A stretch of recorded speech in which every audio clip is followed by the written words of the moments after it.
Maaari bang tumayo ang lahat para sa ating panalangin? Sa ngalan ng Ama, ng Anak, Diyos, Espiritu Santo. Amen. Magandang umaga, grade 7. Ayun, maraming salamat. Class Mayor, maaari ko bang malaman kung sino ang lumiban ngayon sa ating klase? Mabuti naman kung wala. Bago pa man tayo magsimula sa ating formal na talakayan, maaari ko bang malaman kung naalala niyo pa ba ang ating tinalakay kahapon? Annalie? Tama, ito ay tungkol sa alamat ng saging. Bago pa man tayo tumungo sa ating formal na talakayan, maaari ko bang malaman kung ano ang inyong mga paboritong bulaklak? Yes, Rose. Magaling.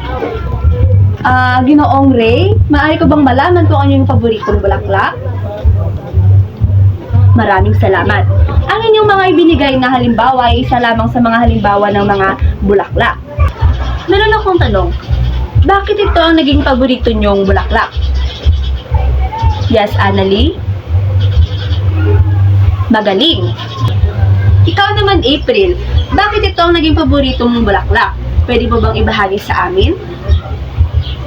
Magaling, maraming salamat sa inyong mga sagot. Base sa mga ibinigay na mga kasagutan ng inyong mga kaklase, meron na ba kayong ideya kung ano ang ating paksang na itatalakay ngayon? Magaling!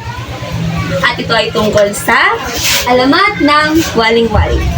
Bago pa man tayo tumungo sa ating formal na talakayan, atin munang bigyang kahulugan ang mga matatalinhagang salita na nakapaloob dito. Maaari niyo bang basahin ng sabay-sabay ang ating panuto? Ayun, maraming salamat.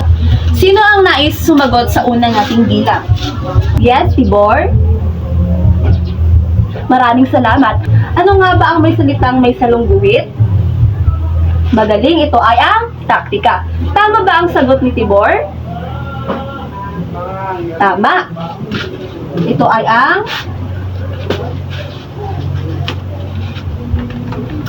kilos. Maraming salamat. At sa huling bilang, sino ang maaaring makapagsagot?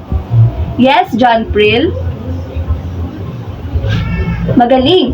Tama ba ang sagot ni John Prill? Tama. Ito ay ang liwanag. Maraming salamat sa inyong kooperasyon. Ngayon, nabigyan na natin ng kahulugan ang mga matatalinhadang salita.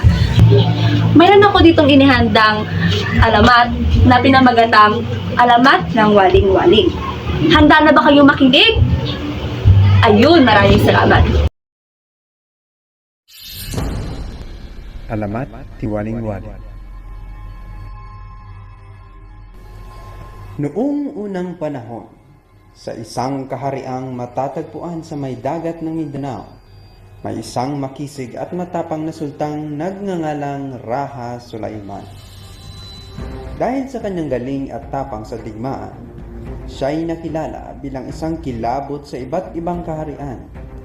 Pinaniniwalaang na sa kanyang pag-aari ang isang mahiwagang sundang, ang sundang Linantatyon. Binigay ito kay Sulaiman ni Balido, ang diyosa ng digmaan.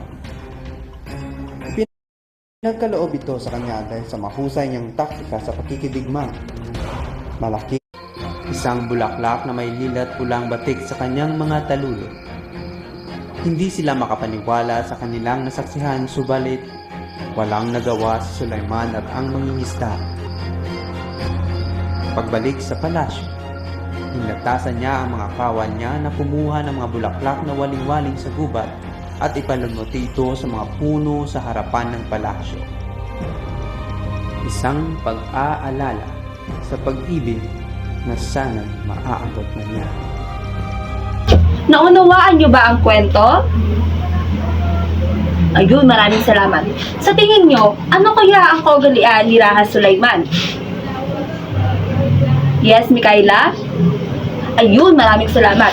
Si Raha Sulaiman daw ay isang matapang na mandirigma. Basta sa ating tinalakay, ano ang inyong mga naintindihan, naalala, o mga hindi makakalimutang pangyayari sa ating paksang tinalakay? Yes, Mary? Ayun, maraming salamat. Ikaw naman, binibining Reyna, may naalala ka pa ba o naintindihan sa ating paksang tinalakay? Ayun, maraming salamat sa inyong mga kasagutan. Ngayon, meron naman kami dito hinandang gawain para sa inyo. Maaari niyo bang basahin ang ating panuto? Ayun, maraming salamat.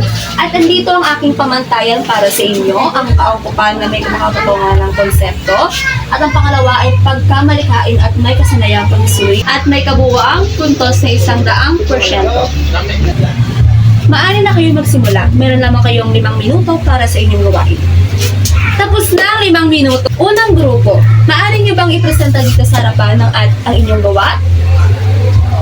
Ayun, maraming salamat. At sunod naman ang pangalawang pangkat, maaari nyo ba dito ipresenta ang inyong gawa? Ayun, maraming salamat sa inyong mga kooperasyon. At ngayon naman, kumuha naman kayo ng isang kapat na papel at sagutan ng mga katanungan narito sa pisara. Handa na ba ang lahat? Meron naman kayong 5 minuto. Magsimula na kayo. Tapos na ang 5 minuto, maaari nyo nang ipasa inyong mga papel dito sa harapan. Ayun, maraming salamat. Sino ang maaaring sumagot sa unang bilang? Yes, Ray? Tama. Ang sagot dito ay letter D, matapang. At ang panghuling bilang, sino ang maaaring makapagsagot? Yes, Marie? Ayun, tama. Maraming salamat. At ang sagot dito ay letter D, si Waling-Waling. Maraming salamat sa inyong kooperasyon. At para sa takdang Erilyn, maaari niyo pong basahin ang panuto? Ayun, maraming salamat. At nandito naman ang pamantayan na inanda ko para sa inyong mga gawain. Ayun, maraming salamat. Mayroon pa ba kayong mga katanungan? Ayun. Kung wala na, dito na nagtatapos ang ating klase ngayong araw. Maraming salamat at mag-ingat kayo, grade 7.